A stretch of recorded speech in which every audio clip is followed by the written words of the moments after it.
Hello, everybody, and welcome back to Wondergoal, the soccer betting podcast from the Action Network. My name is Michael Leboff, and joining me, as always, are my friends and colleagues, Anthony DeBundo and BJ Cunningham. And gentlemen, I'm pretty exhausted. Been a lot of soccer these past 14 days or so, and the Champions League ties were just outrageous, and we came out pretty well. Our boys from Villarreal making us look good. Chelsea came close. And then the City Atleti match was just absolute theater. But we're better, so we're always looking ahead and not back. And what are we looking ahead to this weekend? Another Man City Liverpool match. This time the FA Cup semifinal. This is a 10:30 a.m. kickoff on Saturday at Wembley. City is plus 115 on the three-way money line. Liverpool is plus 200. The draw is plus 220.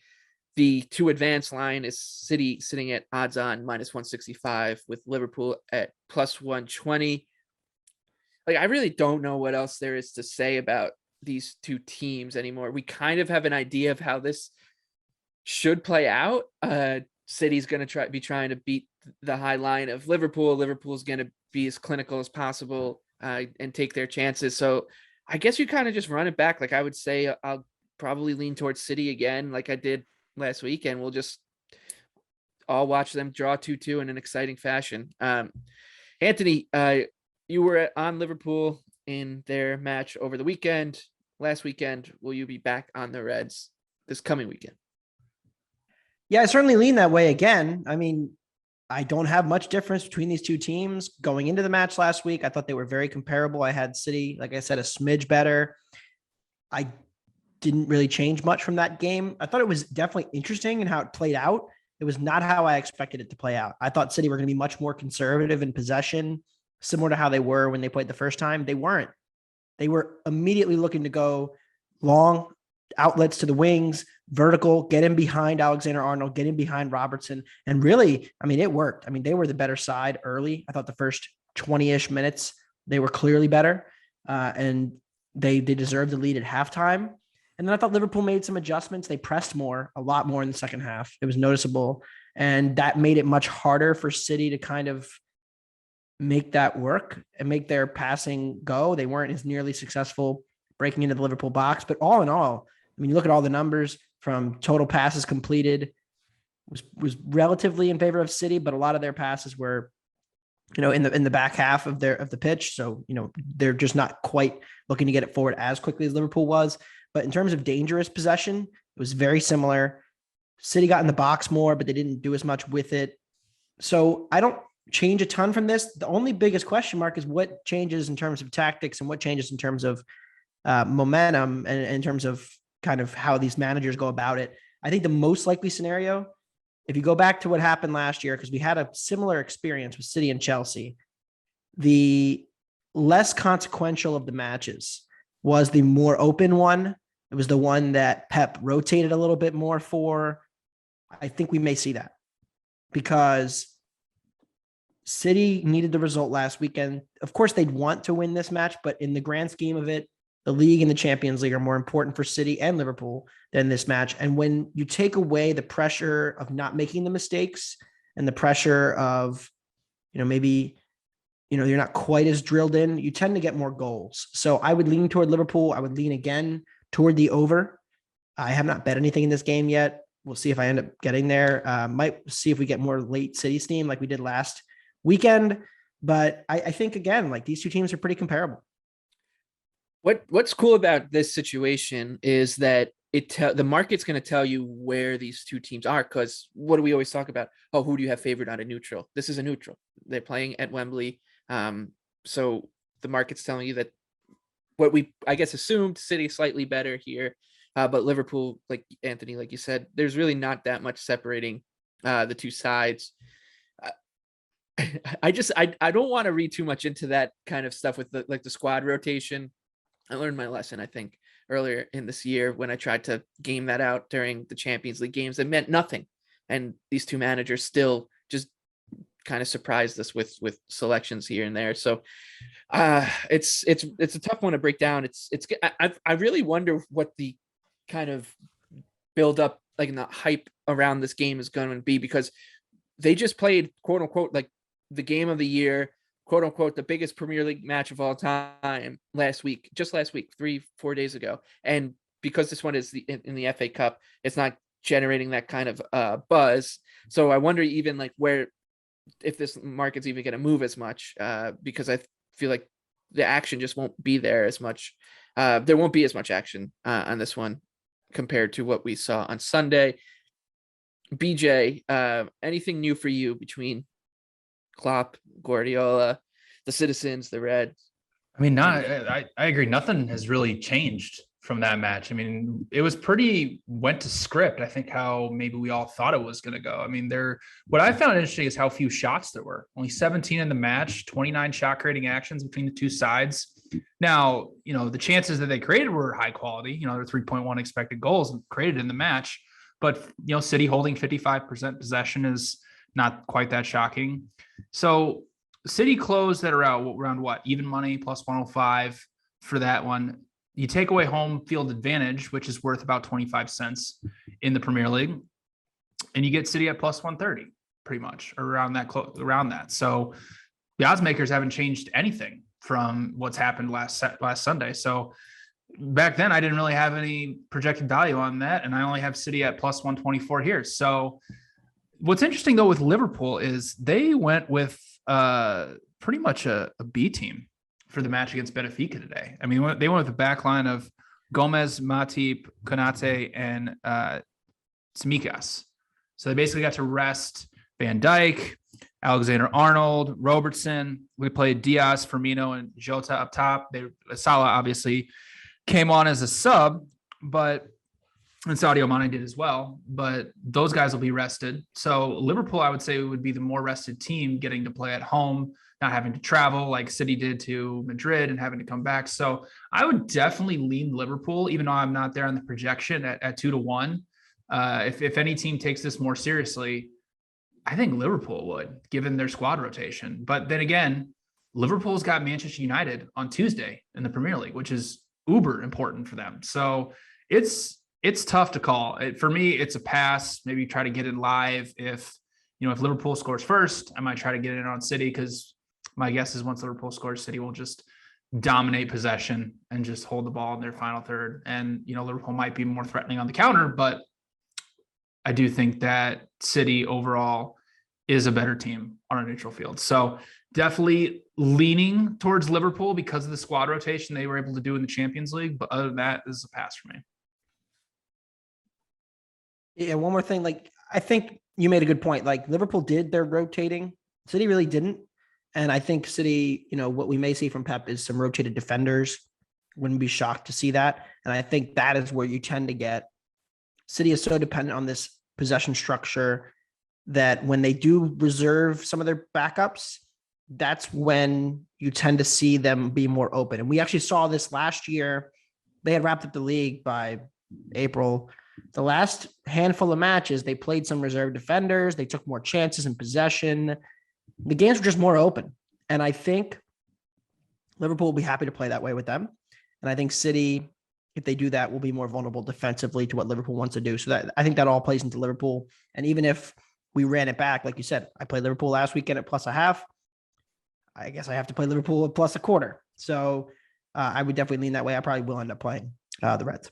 Ruben Diaz is upgraded to questionable now. So that's obviously a big boost to City if he's able to play. But my guess is that Pep will probably end up saving him for the Premier League match on Wednesday against Brighton.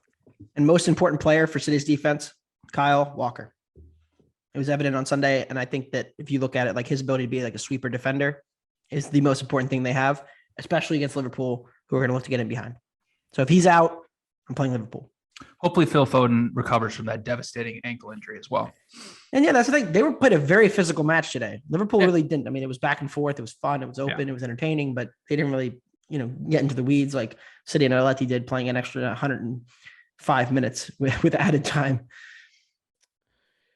The other FA Cup semifinal we'll talk about before we get into the Premier League is Chelsea. They're minus 190. Taking out Crystal Palace, who were plus 525 on the three-way money line. The draw is plus 310. This is an 11:30 a.m. kickoff on Sunday at Wembley. Palace plus 260 to advance to the final. Chelsea minus 450. An interesting one here because it's not like a motivational thing to really break down with Chelsea, because look, this is their only shot at silverware this season now, or important silverware. So they already won the whatever the UEFA Club World Cup. So taps cap And the off Super Cup. at the Super Cup, caps off to them for doing that. But this is they're probably their biggest competition now left in the season, because they're pretty well concreted into that third spot in the Premier League. But they're coming off you want to talk about an emotional supercharged match. They're coming off a crazy one against Real Madrid, where they forced extra time from 3-1 down and on aggregate going into the second leg at the Bernabeu. Played really, really well. Almost perfectly. Made 2 mistakes. Both of them end up in the back of the net. That's what happens when you play against Real Madrid and Karim Benzema. So now, I mean, it's a natural letdown spot for this team, but at the same time, they have to go for it, and it's not going to be straightforward. Like, we've talked about this Crystal Palace team a lot from the beginning of the season. They just have looked at a really tricky team for these bigger clubs to navigate, and that's just because of their defense. Top 5 in non-penalty expected goals per 90 in the Premier League, in big chances allowed and shots per 90. No Conor Gallagher, because he is on loan from Chelsea, which is a big miss for them in the middle of the park. But I still don't think that's enough to keep me off of Palace at a big number. They've just punched up way too well to let this plus 525 pass me by. So I'll be on the Eagles once again. Anthony, you like them too, right? Yeah, I do. And I think you're right. Like, they were up 3-0. Like, they were through somehow and didn't go through. I mean, talk about a kick in the nads for the club and for the, I was at a Chelsea bar and they thought they had it won. I mean, they were already thinking about the semis. And I think to lose the way they did has a hangover effect. And now they have to get up again. I mean, we've talked about this over and over again. How many big matches have Chelsea played in the last month and a half over every competition you can possibly imagine? Now, Chelsea did get unlucky. I mean, 4.1 expected goals. They scored 4. They only conceded 2.4 to Real, but they got Benzema, they got Mendy, they got Modric, right? And, they were probably due for some of that. So, I'm not feeling bad for Chelsea, we'll say. But I thought Palace were pretty unfortunate on Sunday to not get a result against Leicester. There was a bizarre penalty sequence, penalty, retake, convert the rebound, crazy sequence. But you take that out of the game, I thought it was relatively even. XG was pretty even. Shots were pretty even. Leicester was ahead, so you have to kind of factor that in. But I thought Palace played, I mean, going into the game, they ended up closing damn near a pick. So the market showed some respect for them after we recorded it Wednesday. And I thought it was a pretty even game. And, they bounced one against them, but I didn't really downgrade them off of that performance. And if you go back to the 2 times these 2 teams played early, the first game was the first match of the season. I don't really read too much into that. The last time they played, Chelsea were minus a goal favorites, and they scored in stoppage time to win the match. But overall, it was very back and forth, very low scoring, not a lot of chances, pretty cagey. I'm expecting that to be pretty similar here. I've got Chelsea by 0.81 goals. And the other markets that I look at, you look at like XG difference for the year, it's only about like 0.75 different. So I show some clear value here on Palace, and I'm going to take them +1. BJ, Anthony kind of touched on it, and I'm in agreement with him. I think that this is a match that could go deep into the 90 minutes at 0-0, 1-0, 1-1. It's going to be pretty low event, and that's how you're kind of angling here too, right? Yeah, I mean, that's what we saw at Selhurst Park the last time these two played. In that match, Hakeem Ziyech scored in the 87th minute to essentially cap off what was a pretty good Chelsea performance early on. Crystal Palace really dominated the second half of that match. It was kind of a little bit of a fluky goal, really, towards the end.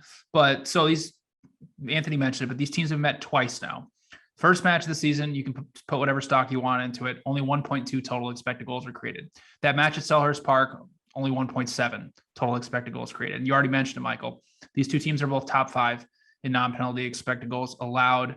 Both of them are allowing, under 1.1 per match for the season. So I understand Chelsea's been on fire offensively the last few matches, but this, like you guys mentioned, this is a big time come down. I know it's Wembley. I know it's an FA Cup semifinal, so it may take them a little while to actually get into the match. But I only have 2.3 goals projected, so under 2.5 goals at -110, I think has some decent value given the situational spot for Chelsea.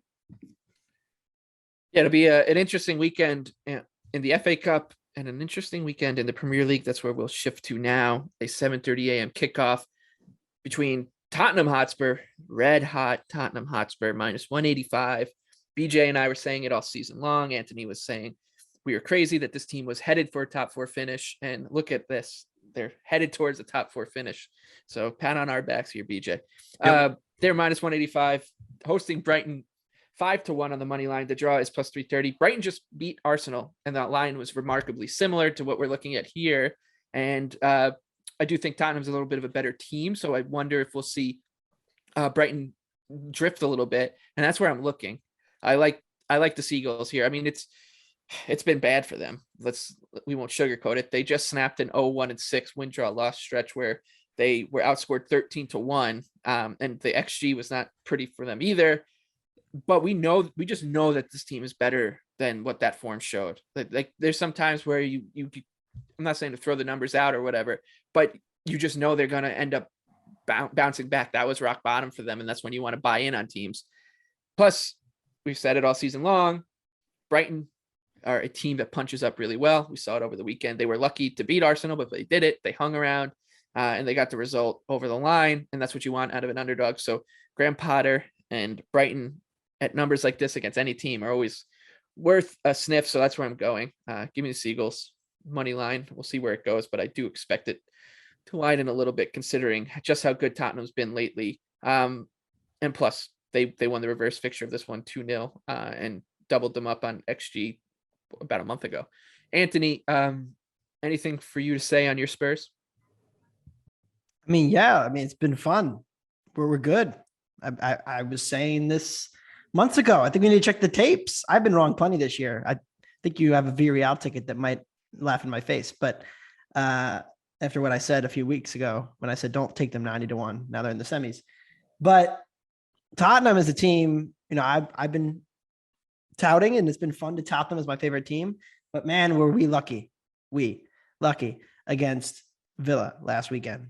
I think that was the first match they conceded over 1.5 expected goals to Villa. They were completely outplayed in the first half. But again, when you have Son who can hit the post and find the corner twice, and Kulu scoring from a crazy angle, sometimes you're just running really hot. That's when I look to fade, right? And we've now reached the point and the spot where I want to fade Tottenham, because as much fun as I've had betting on them and betting their overs, the market's now overinflating them against Brighton. They played last week against Arsenal. You said it, right? They're comparable teams. I have Spurs better. I made Spurs minus 160 here. I had Arsenal minus 134 last week. So I do think Arsenal are worse than Tottenham. But even then, I can't get to the current number at minus 180. 538 has them at minus 155, Tottenham. BJ has them at minus 136. They're sitting there at minus 180, which is a clear sign that they're inflated in the market. They were just minus 180 at home against Newcastle. And I don't think any of us think Newcastle is as good as Brighton. So Brighton's a better team than Newcastle, and they're clearly being priced about similarly. Tottenham is not going to finish this well forever. And so I don't love the matchup. Brighton has had problems. They press high, Spurs win in behind, and then chaos ensues and defensive transition issues for Brighton. And then Tottenham scores easily, right? But they did get a key injury. And I can't believe I'm saying these words, but Matt Doherty is a huge loss for Tottenham. Imagine saying that like 6 months ago, right? But he's one of the best expected assists per 90 in the entire league. He's gotten forward a ton. He's been really good in and out of possession as a wing back, and he's going to be a big loss. So I think Spurs are a little overvalued here. I'm taking the +1 on Brighton again, just like I did last week with Arsenal. Still think the Seagulls are undervalued. Like them as a dog, +1. Yeah, I mean, Tottenham, this run is crazy that they've gone on. There's like almost 10 goals above their XG, and they're playing the team that you'd expect. It's like they're playing the exact polar opposite of them. I guess, Brighton from last year. So maybe the universe is looking out for the Seagulls here and giving some much needed regression in their favor.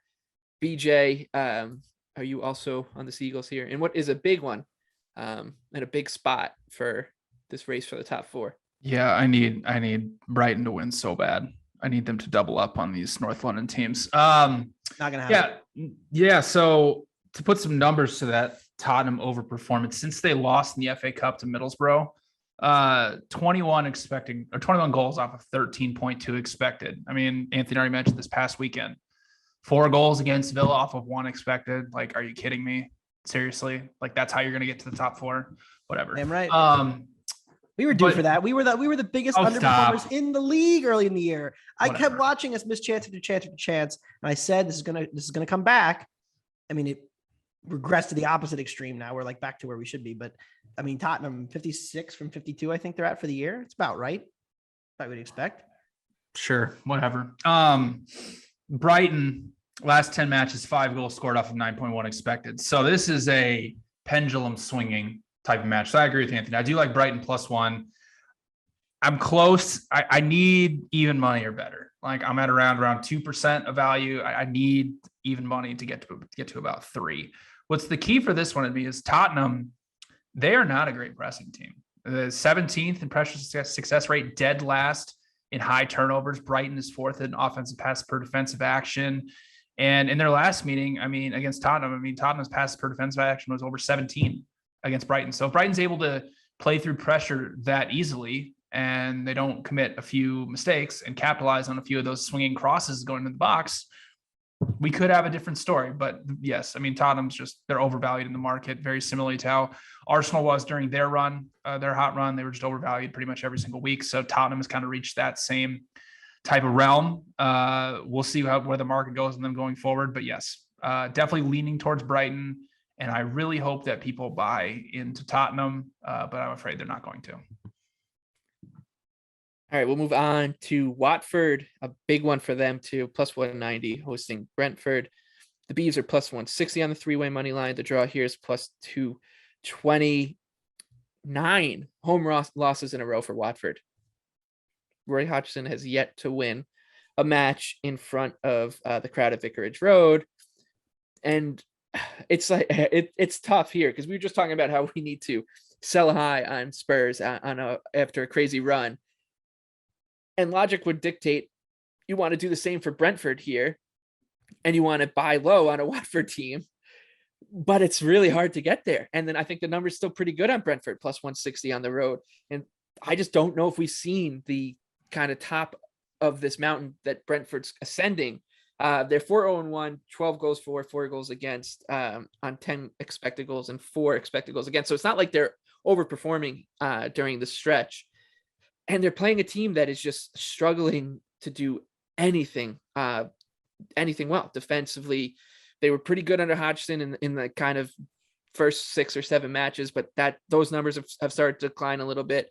They did hold leads to under 1 expected goal and weren't horrible against Liverpool, but if they're selling out for defense, then they're not creating enough on offense. And it's just a bad recipe against a Brentford team that is going to be all over them, pressing in great form.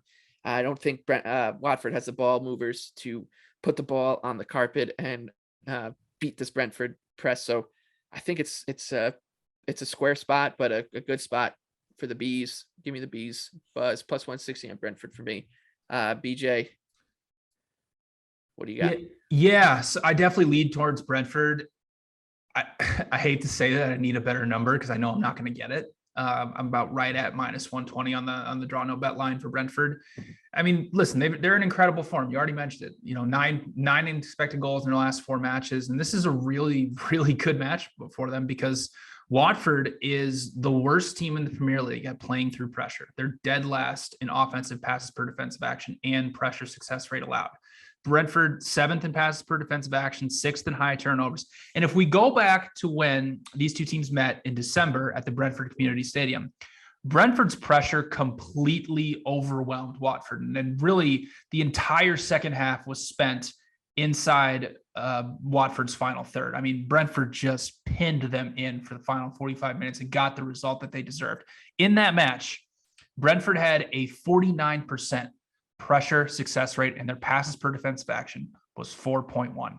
That is one of the best pressing performances of anybody throughout the entire Premier League season. Secondly, the way to beat Brentford is you got to press them back. You got to press them high and you got to press them effectively.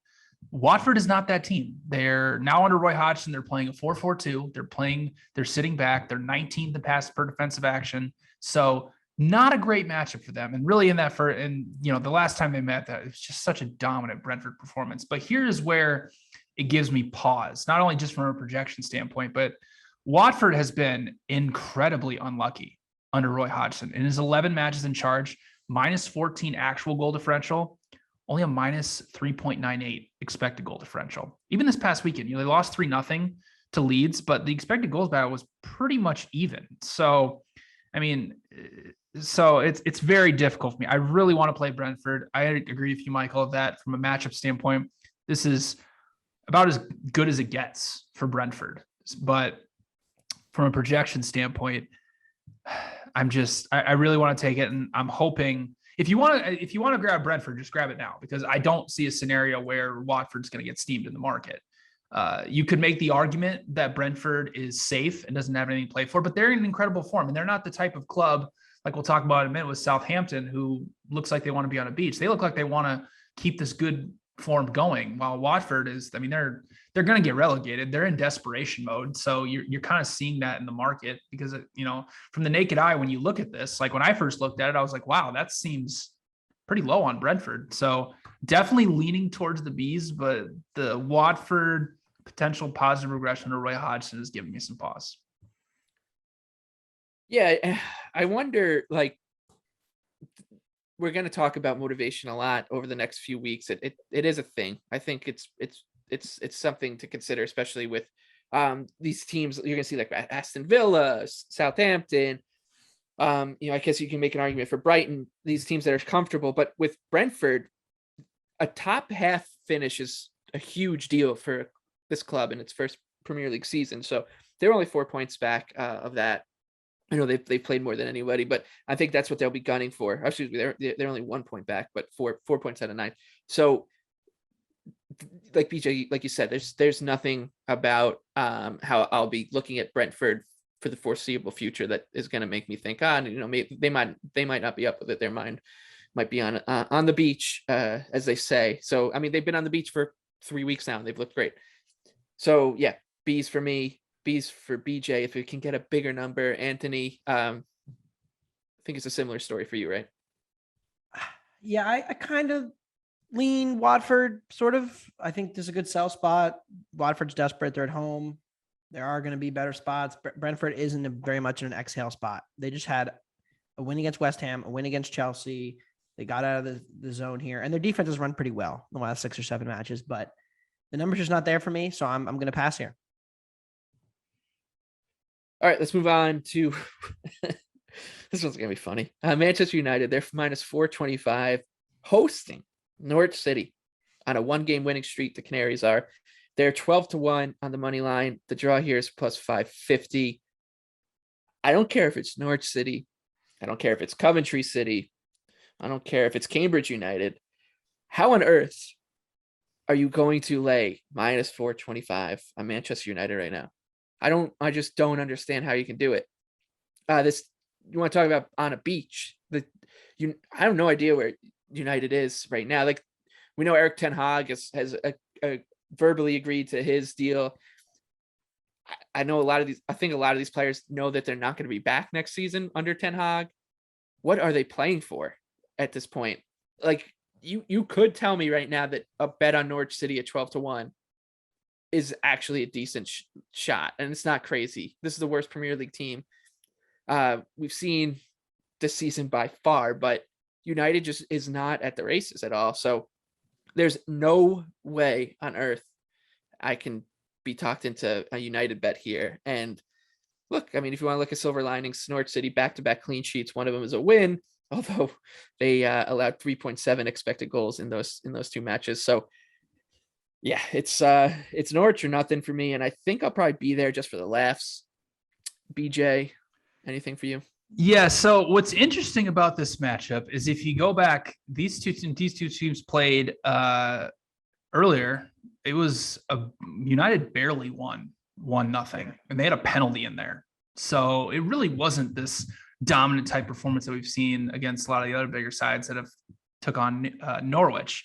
Yeah, you mentioned where their head is at, especially after the loss against Everton. I mean, they got Liverpool on deck on Tuesday and then Arsenal next Saturday. So you want to talk about not necessarily the definition of a sandwich spot, but it's definitely a look ahead spot. So I agree with you. So I have United around minus 315. So I can't get even close to minus 450, but it's very, very hard for me. I don't think I bet on Norwich once this season. Maybe both teams to score, but I don't plan to start now. So I will be ultimately passing on this one. But I really, really hope that Norwich does something against United. You can say they're not really alive for a top four. I mean, they're 6 points back from Tottenham with 7 matches left to play. So there's really, it's pretty much over for United. And they're not the type of club that really cares. Like, oh my gosh, they're either going to be out of Europe or in the Europa Conference League. Like it's going to be very funny to watch next season under Ten Hag and we'll talk about it more in the future. But if they don't bring in the players that fit his system, we're going to go through this same song and dance again next year. And another note about Norwich is we know where their relegation hopes are. They're minus, they're basically off the board. Yeah, it's over. Like minus 1,000, right? It's over. But they just collected 4 points in the last 2 games. So they're thinking, look, we've seen miracles before. We've seen great escapes before. Maybe we can at least push or kick the can down the road if they get points out of this United game, if they win this United game.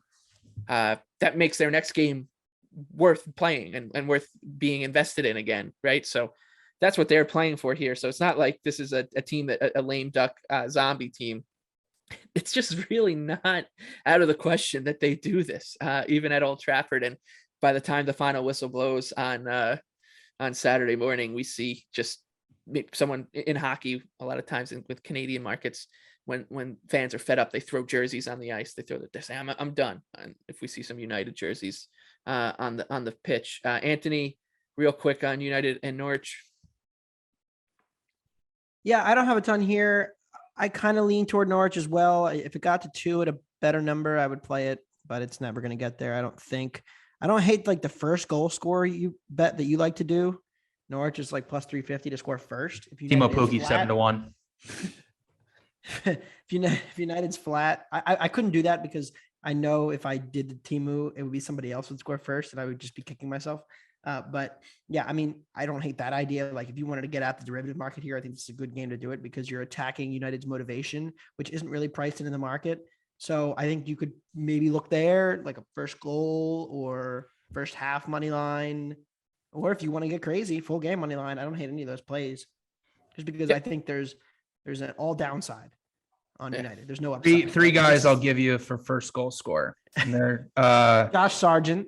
Yeah, Josh Sargent 16-1. But I was thinking more like Grant Hanley, 80-1. United sucks on set pieces. United set piece defense. Yeah. Max Aarons, 130-1. I don't think he scored all year. Yeah, but you never know. Ben Gibson, 100-1. I mean, why not take a shot at one of these guys against a terrible United set piece defense? I think that's normally, it's funny. I'm surprised I'm not on the Norwich team total over. I need to go look more into that now because I typically generically look toward that when they're playing one of the big 6 in the last month or two. It's minus 110.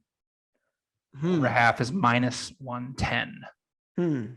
But I think that the point stands is that it's a game you take a shot in if you're looking, if you're going to be watching it. It's a game you take a shot. No interest in betting United though. I mean, minus 1.5, minus 140. Are they serious? They shouldn't be that against anybody.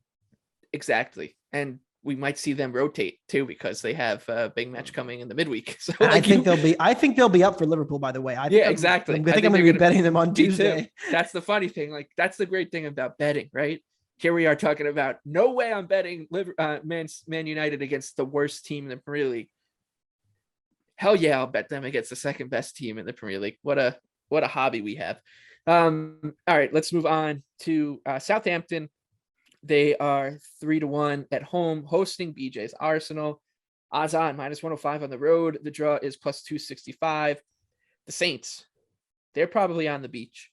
They're 0-1-4, win, draw, loss in their last 5 in the Premier League. That's 3 goals for, 15 goals against. The expected goals does suggest that they are due for some positive regression. They have 7 expected goals for and 11 against in that span. So about 4 goals in the red in both departments. Arsenal, though, they're in some weird form. 1-0-3, win, draw, loss in their last 4. They've been outscored 7-2 in those games. A must win game for their top 4 chances, and they'll be on the road at Southampton, a team that they haven't lost 9-0 yet this season. So maybe that's coming. They almost did against Chelsea. I thought we were going to get it there. But so that's something to keep in mind. But the Saints, man, like you just never know what to expect from them. And I think Arsenal, even as a odds-on road favorite, could be a little cheap against a Southampton side that is just giving up goals left and right here. But I'll probably be passing. BJ, Penny, for your thoughts here on Saints and Gunners. Yeah, I won't be playing it. We'll be way more emotionally invested as a fan. I can't really get there on the number. But yeah, so if we go back to when these two teams met the first time, it was the start of essentially Arsenal's run back towards the top 4. If you remember, I think we all played Southampton +1. Arsenal was in terrible form at home. Southampton was coming off a few good performances. And Arsenal just thrashed them, similar to, I mean, not exactly the same, but pretty close to what Chelsea did, where there's just a ton of available space behind them if you can play through pressure, which Arsenal was able to do.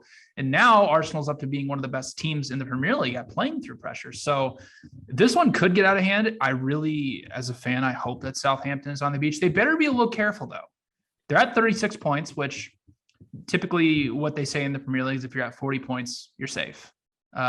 So if this happened with Southampton last year. They had a great first half run. They beat Liverpool like right in the new year, and then they were the worst second half team in the Premier League. So it wouldn't surprise me if they just did that again. So I definitely lean towards Arsenal. I think the matchup is really good for them, given what Chelsea was able to do against Southampton last weekend. But from a projection standpoint, I only have Arsenal around +110. So I will be passing. And yeah, talk about must wins. This is a absolute must win with Chelsea on deck in the midweek. Yeah, I mean, you brought it up. We talked about Marcelo Bielsa and Leeds, the Bielsa burnout. Ralph Hasenhüttl, there could be something to that too, with the way he has his team running all over the place for 90 minutes in every game. Anthony, sometimes you got to do it. Sometimes you got to wear the black hat in betting and bet your rivals. You're close, huh? Yeah, I'm close. Like everyone's hitting the panic button again on Arsenal, which is usually when I want to buy them because they're like the most narrative-y team in the league. And so when everybody's out is usually when I want to look to bet them. I do concern myself with the loss of Kieran Tierney in this matchup. Tierney is so good at being an outlet, ball progressor up the wing, crosser, all those things that are very effective against the Saints team, and they don't have him. And I think that's a big loss in this matchup specifically. I do think they can load up with passers and still get through the press and still create chances, like BJ said. Also, that first game was the Willy Caballero game. I mean, he was catching the balls and then throwing them into his own net, basically, as the goalie. So that was a bit of a weird situation, I thought. I think Arsenal scored 3 off of 1.5 expected. So I make Arsenal -125. They're right around -105, 110. So yes, I do show some value on the Gunners. I'm usually low on Saints. And I lean that way. We'll see if I get there by Saturday. Yeah, still no Thomas Partey. I don't know if Granit Xhaka is going to play left back again. What a horrible decision that was. But we have nobody left, so we're not in a position where we don't have a choice of what to do. So we'll see what happens. But yeah, we need this win so bad. Yeah, I think Xhaka is going to play left back again. I thought that was Arteta. We don't have any saying options. We need passers to beat Brighton's presser, and we're going to do that. And it didn't really work, but I also didn't think Xhaka was bad. I don't know. I think he's better than Tavares at left back. He is. So I think we're going to see him again. But I don't think it's bad, but then the midfield's weak. So it is a tricky situation. But yeah, I'm not sure I want to bet Arsenal here. It's tough. Although I think I'm going to be betting them on Wednesday. We'll see. Here we go again. All right, let's not give too much away about Wednesday for our next pod here. And instead we'll talk about Newcastle and Leicester. The Magpies are at home plus 125, hosting Leicester City plus 230. The draw here is plus 240. Leicester is 3-1-1 over the last 5, 6 goals for, 5 goals against. It's a +1 goal differential. 4.14 expected goals for, 9.2 expected goals against. This team cracks me up. And Brendan Rodgers has been talking them up, and obviously he's the manager. They're getting results, so he's going to. But they are a luck box and due for some defensive and offensive regression at some point.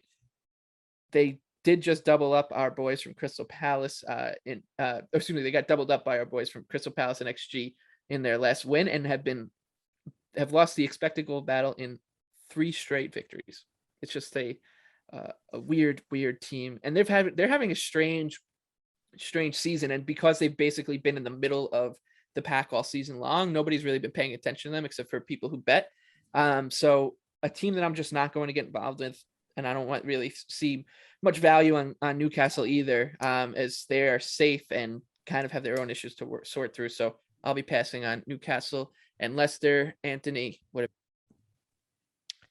Yeah, easy pass here. I think they could be flat. They have a road trip to PSV Eindhoven in the Conference League on Thursday, and they have a second consecutive road trip to Newcastle. The market really likes Newcastle. I don't. A lot of love for the market in Newcastle. Last match against Wolves, when we recorded, they were plus 120. They closed minus 110. Even I jumped in, and they were not very good. They were quite bad, in fact. They were better than Wolves, but only scored because of a penalty, which was pretty dumb from Jose Sa. So not impressed by Newcastle as a favorite here. If I had to play it, I'd play the luck box and Leicester. But again, like you said, I don't really want to bet that team. I think they're in a very doldrums kind of spot here. And again, off the PSV game, I think they could be flat, regardless of whether they win or lose. Yeah, and I mean when you look at the two teams on paper, even with the home field advantage for Newcastle, Leicester is a better team right now. Even with the reinforcements that Newcastle made over the January transfer window. So I think that's the path that you can look for Leicester, and BJ, you're strolling down that path. Yeah, why not? I actually really do like Leicester this week. And I understand the spot is not great. I understand they've been overperforming, but I don't understand what the market is doing with Newcastle. I mean, Anthony mentioned they closed at plus 115 against Wolves. I understand we've talked about Wolves ad nauseum about how much they've overperformed, but even that is a little bit insane, especially without Kieran Trippier and Callum Wilson. So Newcastle since January 15th, I mentioned this last week, but plus, since they got in all the reinforcements, +3 actual goal differential, but -1.2 expected goal differential. They have the third most points in the Premier League since that time frame, 23 points in 12 matches. But their expected points is at 16.5. So pretty crazy overperformance here from Newcastle. Leicester, listen, they got Johnny Evans back, which I think is really big for their defense, which has been pretty much one of the worst in the Premier League. With playing Daniel Armati out of position, while he can do it, it just hasn't worked in that time frame. But since Johnny Evans' return, 1.3 XG allowed against Manchester United, 0.47 XG allowed against PSV in the first leg of the Europa Conference League, and then 1.3 allowed against Crystal Palace with a penalty last weekend. So with Johnny Evans in the lineup this year, I mean, Leicester's still allowing 1.5 expected goals per 90, but without him, 1.8 expected goals per 90. So he does have a positive effect on their defense. And the last time these two teams met, I mean, Leicester drilled Newcastle 4-0 at the King Power, 2.5 expected goals created off only 7 shots. So you talk about luck box. That was probably a little bit of a luck box type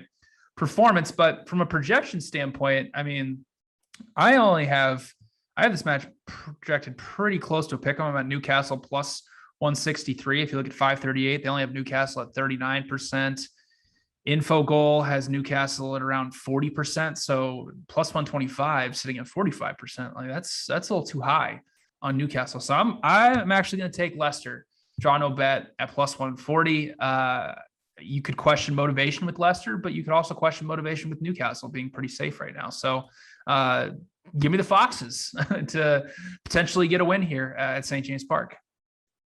Yeah, wouldn't hate a Foxes win, actually, because I think I'll be betting Everton next week and get as good a number as possible. All right, let's close out the Premier League schedule with Burnley traveling to West Ham. Let's size up the relegation battle. as we always do when we get to either Burnley or Everton. Leeds United, they're safe right now in 16th place, 33 points from 32 games played, plus 750 to be relegated at DraftKings. Everton, they're plus 275 to be relegated, 28 points from 30 games played. Burnley's also played 30. They have 24 points. They're minus 330 to be relegated. Watford, 21 points from 31 games played. So they are 7 points adrift with one more game played, minus 2,000. Norwich City, 21 points as well from 31 games played. And woof, they're basically off the board. It is interesting to note that we said it, that Everton and Burnley are back in the same spot that they were before the Burnley match, except with fewer games for each team to play, 4 points separating them. And Burnley, before that Everton match, was minus 650 to be relegated. So they're not as short as they were, which is giving me a little bit of agita. But yeah, so Burnley's traveling to West Ham in a game that they're going to have to go for. They're plus 425. They're catching West Ham in a good spot. The Hammers will be minus 140 right now on the money line, three-way money line, and the draws plus 280. West Ham's playing a really, really important game on Thursday against Lyon. The chance to go to the Europa League semifinals, a date with Barcelona, perhaps. Like, this is a big, big game coming up for West Ham, a team that was relegated about a decade ago, or a little bit more than a decade ago, bounced right back up and has never really found great footing in the Premier League, like towards the top of the table. But David Moyes has them playing well over his newest stint there, and this would just be a huge step forward for them. They've really turned the London Olympic Stadium into friendly confines for them. Fans seem to start to love it now.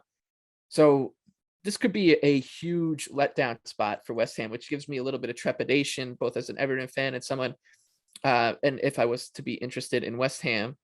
However, I think the best way to play this game is to back goals. So I like both teams to score at minus 115.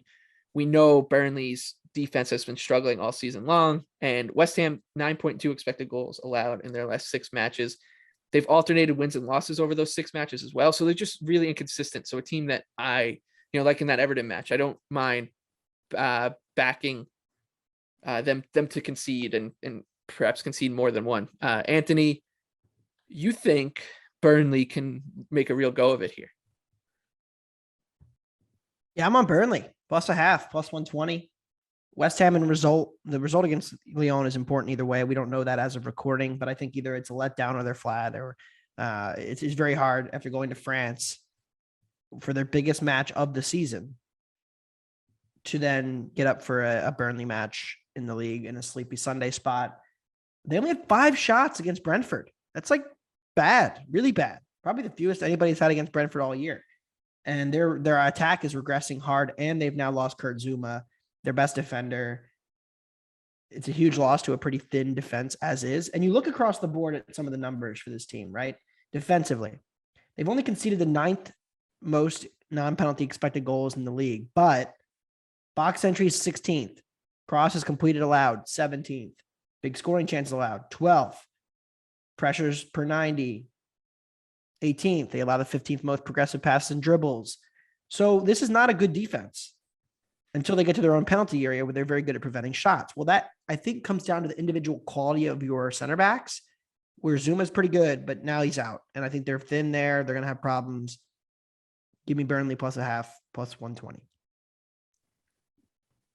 BJ, anything for you? I feel like you'll be disagreeing a little bit, as I feel like, Anthony, you haven't bet Burnley all season, and BJ, you're more akin to betting them, and you guys are switching roles here. Yeah. So I understand that Burnley's created over 1 expected goal in their last 2 matches against Everton and Norwich, who are 2 of the worst defenses in the entire Premier League. I actually have a little bit of value on West Ham. I have them at minus 152. This is not a great spot for them. I agree with that. Traveling to France, having to come back without your 2 main defenders without Kurt Zouma is troublesome of a spot for West Ham. But I'm very interested to see what the market does with this, because we'll talk about it, in future episodes, but motivation for certain teams is very key. I mean, West Ham is still very much in the race for at least a top 6 in a European spot, which is a huge deal to them. Like to the club like them, that's a big deal. Even if they're playing in the Conference League, that is still a big deal to West Ham. Whereas United, if they don't get the Champions League, they're going to be like, who really cares? So I think that we'll actually get a pretty good motivated type West Ham team. And they are at home where they play much better than on the road.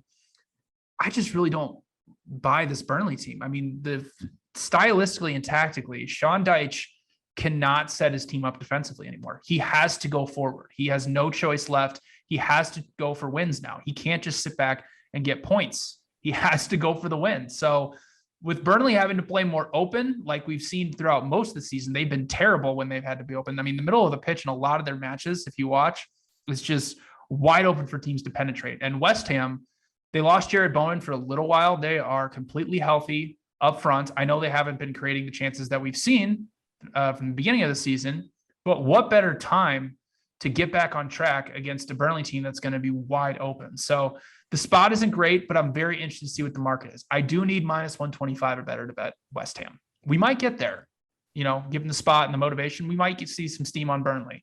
And I hope we do, because I think that would be a very, very cheap price on a West Ham team that is sitting around, 7th or 8th in expected goal differential versus a Burnley team that has a -17 expected goal differential on the season and has been really, really poor on the road.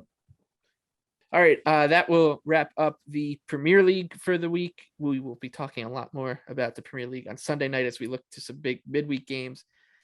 So for now, let's flip to the Bundesliga. I'll turn to you, BJ. What's your favorite bet in Germany? Yeah. Oh my, how the tables have turned in the match that I'm going to bet. I like Leverkusen at home. John O'Bet No plus way. 110 against Leipzig. I haven't bet Leverkusen at all this season. They've been massive performers offensively for large stretches, and we've complained about them ad nauseum. But Leipzig has taken that baton from them. I mean, over the last 8 Bundesliga matches, 24 goals off of 10.6 expected. That's insanity. I don't care how good you are offensively. I mean, over the last 2 matches against Dortmund and Hoffenheim, they scored 7 goals off of 2.4 expected. I mean, this run has to end at some point. And they're coming off a road trip to Italy against Atalanta on Thursday against, They're coming off a road trip to Atalanta on Thursday in Italy, coming back to play a road match against Leverkusen on Sunday. This is not a good spot for Leipzig. And if you can believe it, Leverkusen, now they're deserving of this, but they've been a tad underrated offensively since the 1-1 draw with Bayern. I mean, they scored 5 goals off of 8.1 expected. Now they were obviously due for that, but I mean, they're still 3rd in the Bundesliga in non-penalty expected goals. They average around 1.7 per match. On the flip side, they're top 5 in non-penalty expected goals allowed. They're 2nd in big scoring chance allowed, which is massive against RB Leipzig, who averages over 2 big scoring chances per match. In fact, Leverkusen's only allowed 4 big scoring chances in their last 7 matches. I know the rest of the projection models out there from 538 to Info Goal have Leipzig as a small favorite, but I actually have Leverkusen as a small favorite at home here. So I'm going to take them. Draw no bet at plus 110 against Leipzig. And this may come back to haunt me really, really badly, but it's just not that great of a spot for Leipzig, who's been drastically overperforming. Anthony, what do you have for us? Yeah, I'll have a preview for that match. I am not betting Leverkusen, but I do like the under. So you can read my preview as to why. And oh man, that's like, it's like when Dortmund played Leverkusen, you're like, oh man, this game's going to be stupid, but I have to play it. And that's where I'm going to be on Sunday. But before we get to Sunday, I like Hertha Berlin on Saturday, plus 0.5 on the road against Augsburg, the Augsburg luck box. They're on the list too. I mean, this is one of my favorite Bundesliga cards of the year, so it could get ugly, but Augsburg, another good cover for them and a good performance against Bayern. They caught Bayern in a really flat spot, but they only conceded 1 non-penalty expected goal, so credit to them. But this attack is so bad. I can't get them being a -105 favorite against anyone in the league except probably Greuther and Bielefeld, although I don't even think I'd get there with them on Greuther. So probably just Bielefeld, who I have rated as the worst team in the league. But they've scored or produced less than 1 expected goal in 6 of their last 8 Bundesliga matches. So we're dealing with a team who is not able to create chances. Ricardo Pepi of course, was the big name signing they made in January, and 4.5 90s. Not enough of a sample to judge him, but he's only had 0.27 expected goals per 90. Not going to cut it in Germany.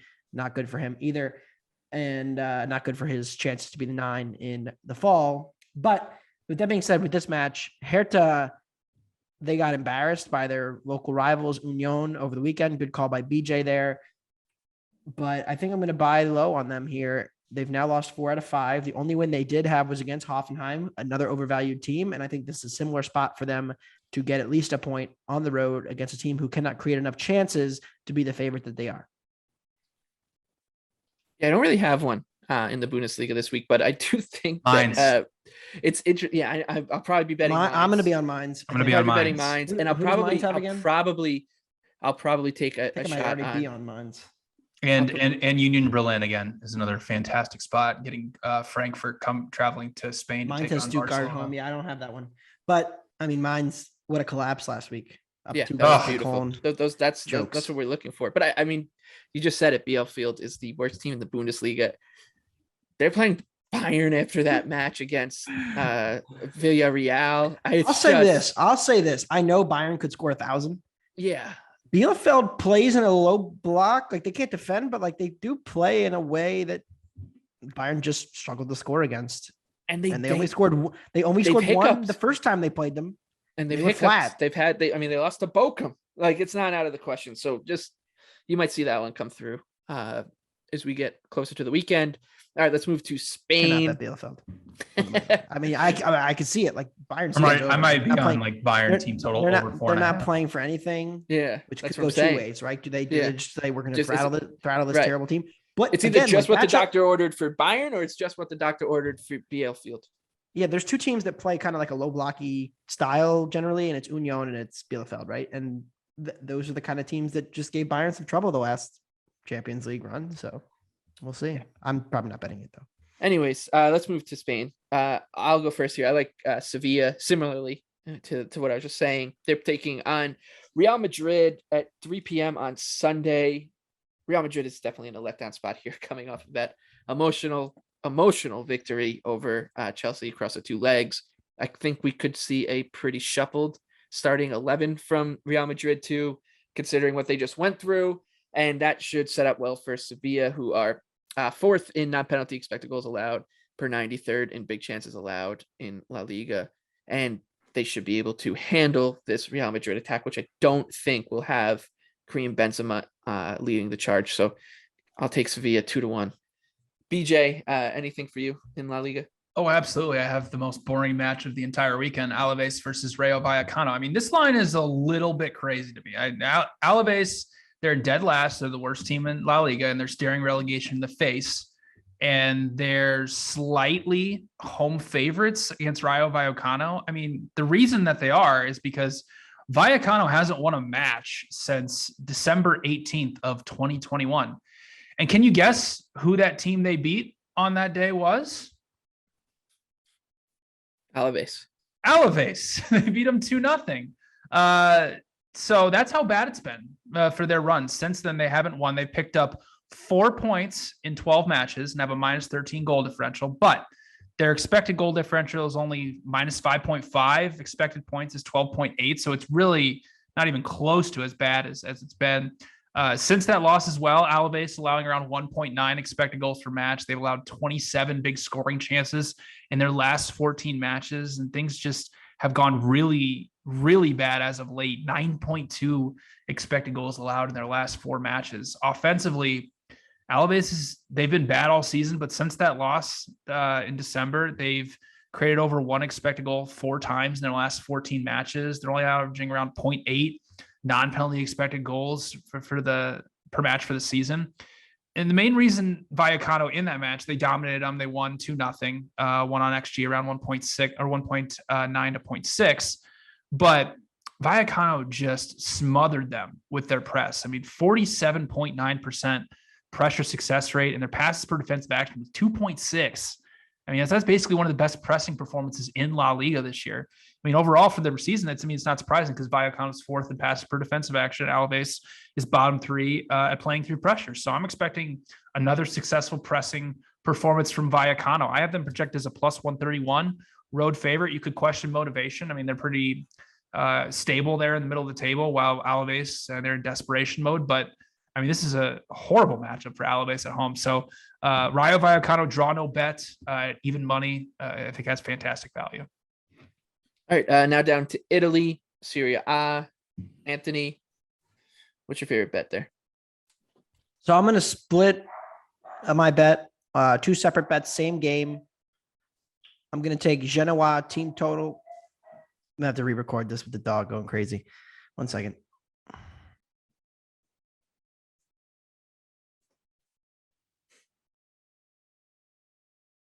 Give me a second.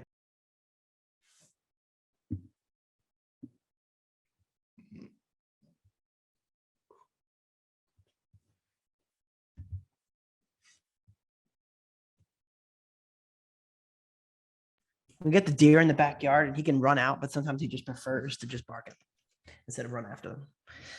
Oh, good. Okay. All right. Where were we? La Liga, Serie A? Serie A. Yeah. So I'm actually going to split my bet here. Same game, two separate bets. Genoa team total over a half at plus 105 and Genoa plus 1.5, minus 110 against Milan. You'll notice a theme of the last few weeks. If you listen to me on this podcast, I'm going to keep fading this Milan team as the pressure mounts on this attack to produce enough chances to go win the title. They have now slipped up their last two matches at home against Bologna and on the road against Torino, but they haven't conceded. They've kept 6 consecutive clean sheets, and it's not like they haven't been conceding chances. They got conceded more expected goals against Bologna, about 0.6 and about 0.8 against Torino. So they're conceding enough, not a ton of chances, but enough that you'd expect a team to eventually break through against them. It's not like they're completely shutting teams out from getting shots and chances. And I think Genoa is a team who, yes, they have really struggled to score throughout this entire season. And that's the main reason that they're, pretty much in the relegation fight. But a lot of it has come from underperformance. They've only scored 24 goals from 31 expected. So you do expect that to come back at some point. And they have been fighting and playing pretty hard recently and really trying to stay up. So I do think they'll be able to be competitive against an overvalued Milan, who again is in that must-win spot. I'm going to fade them here, and looking at the schedule, probably going to fade them when they play. Oh, there's not many great fade spots coming up, but overall looking to play against them. BJ, what about you in Serie A? I mean, this is, I don't want to call it a game of the year because I feel like I've had like 17. Can't call a game of the year every week. I mean, yeah, this is, it's Torino +1 against Lazio at minus 135. I mean, if there ever was a game of the year in Italy, like this is it. I mean, the Lazio overperformance just has not stopped. I mean, last weekend, 4 goals against Genoa off of 1.5 expected. Now that's 64 goals in Serie A off of 46.5 expected. It is comical at this point how much they are overperforming. Lazio is 14th in shots per 90 and second in big scoring chances. They just truly live or die by those high quality chances close inside the box. Well, that's a problem when you face Torino, who we've talked about ad nauseum, is one of the best defensive teams in Italy. They just held Milan to a 0-0 draw and only 0.8 expected goals, which really isn't that surprising if you've been paying attention to Torino this season. I mean, for the season, they're only allowing 0.84 non-penalty expected goals per match, 10.1 shots per 90, and 0.71 big scoring chances per match, all of which are third in Serie A. Torino, the best pressing team in Serie A by passes per defensive action and pressure success rate. They're also second in terms of progressive passes plus dribbles allowed, and are 6th in both high turnovers and shots created off of high turnovers. I understand Lazio is very good at playing through pressure, but a lot of those stats come against the smaller sides who can't press effectively the way that Torino can. I mean, Lazio, they really tend to struggle when they have to face some of the top defenses in Italy. Against the top 6 defenses by expected goals allowed per match, Lazio is averaging 1.1 expected goals per 90 and have a -7 expected goal differential in 9 matches versus those teams. Against the rest of Serie A, they average 1.6 expected goals per match and have a plus 13.3 expected goal differential in 23 matches. And Torino, on the other hand, plays incredibly well against the top 6, only a -0.5 expected goal differential in 10 matches against the top 6 teams in Serie A. So, I mean, I have this match projected right out of pick. Even if we just straight up look at expected goal differential, Torino +9 on the season, Lazio +6.3. It's insane that Lazio is -155 at home. So give me Torino +1. It's still there at -140. Would play Torino plus half a goal at anything plus money. Love them on the money line. Love them every possible way in this match. Motivation could be a factor, but I mean, this is about as good as a matchup as you're going to get for an underdog in Serie A.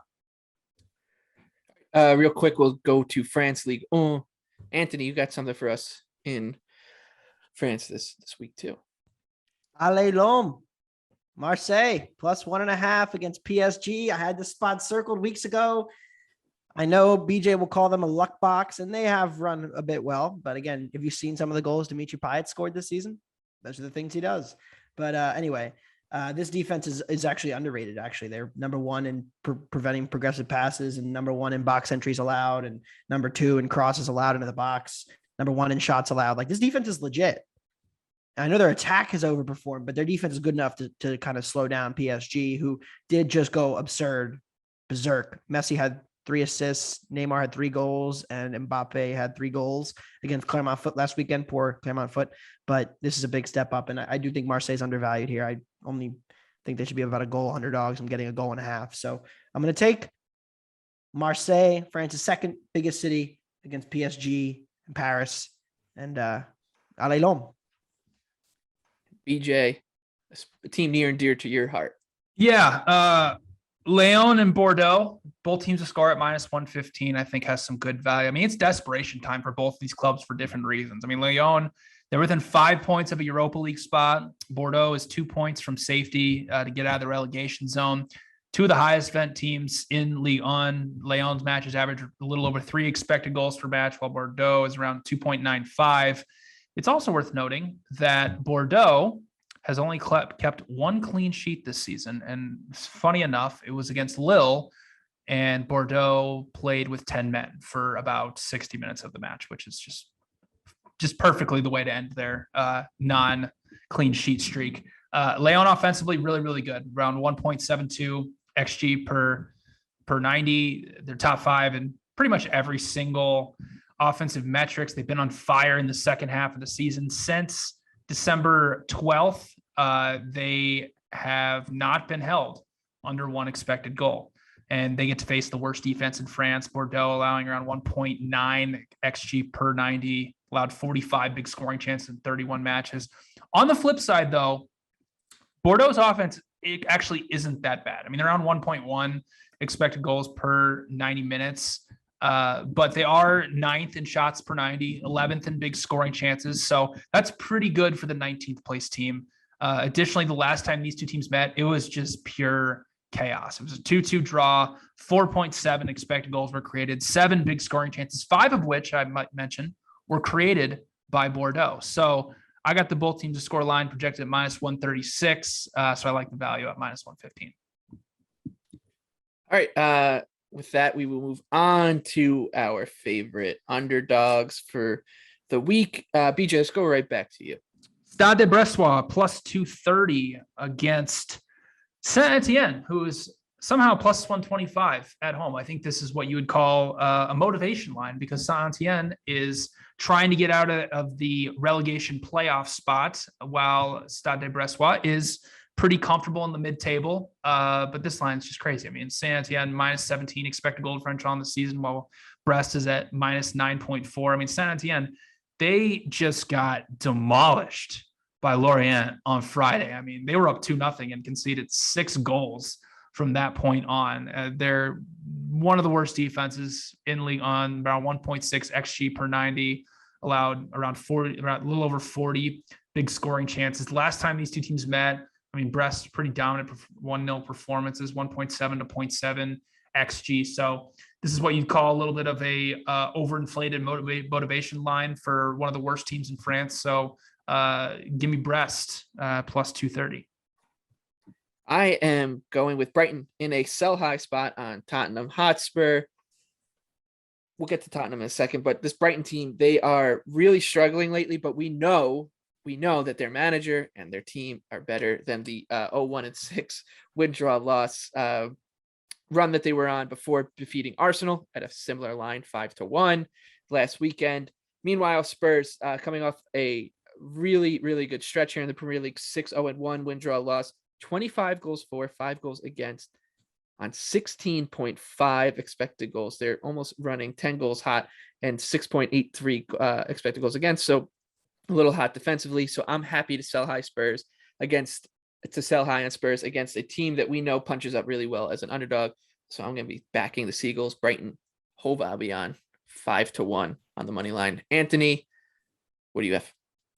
I mentioned that I was betting them +0.5. I like them on the money line as well at +320. Hertha Berlin. I just think that if they get up here and they get ahead, Augsburg's attack has been so dreadful that they're not going to be able to come back from behind here. And Hertha is the more motivated team, the more desperate team. I understand they're on the road, but I only make them +250 here. So I like Hertha. You wrap all three teams, all three of those underdogs together, 82-1 is the 3-leg parlay. We'll see if that one. Feeling good about this one. Yeah, this is the one.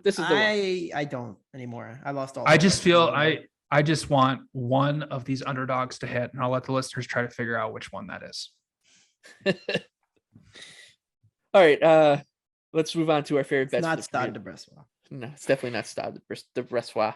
But I do actually feel good about this one, 82-1. I'll be putting that one in right after we finish recording here. But before I do that, we'll give out our favorite bets in the Premier League this weekend. Anthony, who do you got? Burnley +0.5 at +120. I think the Clarets are a little undervalued here. You're getting West Ham coming down off of a brutal spot. They just had to go on the road to France, to Lyon, to play the second leg of the Europa League. That is their main priority right now because they're trying to get into the Champions League. And Burnley has some ability to get some cross into the box here. And I'm concerned about West Ham's defense. They're only 17th against crosses, 16th against box entries, and they just lost their best defender in Kurt Zouma to injury for the year. So this West Ham attack, they only had 5 shots last week against Brentford. They've been falling off a little bit, and this team is generally overvalued because of how well they performed earlier in the season. They've been falling apart ever since. And so I'm taking the Clarets, the more desperate team, +0.5 at +120. I'll go next. And sometimes it's hip to be square. I'll be taking Brentford. They're +160 traveling to Watford on Saturday morning. Watford's lost 9 home games in a row. They're 1-1-4 in their last 6 with 4 goals for, 13 goals against, 5.35 expected goals and 9.36 expected goals against. It's been ugly for the Hornets. Meanwhile, the Bees are buzzing. 4-0-1 win, draw, loss, 12 goals for, 4 goals against, including a monumental win against Chelsea. Sometimes you just gotta drown out the noise in your head that's telling you you're buying way too high on a team and just back the spot. Brentford should give Watford a ton of trouble with their press. Watford just doesn't have the ball movers to beat it. So I'll be taking the Bees to beat the Hornets on Saturday, +160 on Brentford. BJ, what do you have? Leicester draw no bet at +140 on the road at Newcastle. In terms of spots, this is not a great one for Leicester coming off a Europa Conference League match against PSV in the Netherlands on Thursday. But the market has drastically overrated Newcastle over the past few weeks. They closed at +115 against Wolves at home, which is just a crazy price. Now they're +125 at home against a Leicester team that, yes, they've been overperforming. They haven't been that great defensively, but Newcastle, over their last 12 matches, essentially since the start of the January transfer window, they have picked up the 3rd most points in the Premier League. But over that same time span, they have about 7 points less in terms of their expected points. They've been overperforming pretty drastically. Leicester did get Johnny Evans, one of their best center backs, back the last few matches. Only 1.3 XG allowed against Man United, 0.47 allowed against PSV in the first leg of the Europa Conference League, and then 1.3 with a penalty against Crystal Palace this past weekend. So the defense has improved a little bit with him back there playing alongside Sionku. When these two teams met the first time, I mean, Leicester drilled them 4-0, 2.5 expected goals off of only 7 shots. So incredibly efficient performance for the Foxes. I just can't get there on the number on Newcastle. If you look around other projection sites, I mean, 538 has Newcastle at 39%. Info Goal has them at 41%. So plus 125 at 45%. I mean, that's a little bit overvalued for Newcastle here in the market. I only have them at plus 163. So I like the Foxes. Draw no bet at plus 140 on the road at St. James Park. All right. That wraps up another episode of Wondergoal. We will be back with you guys on Monday morning to talk about some midweek Premier League matches.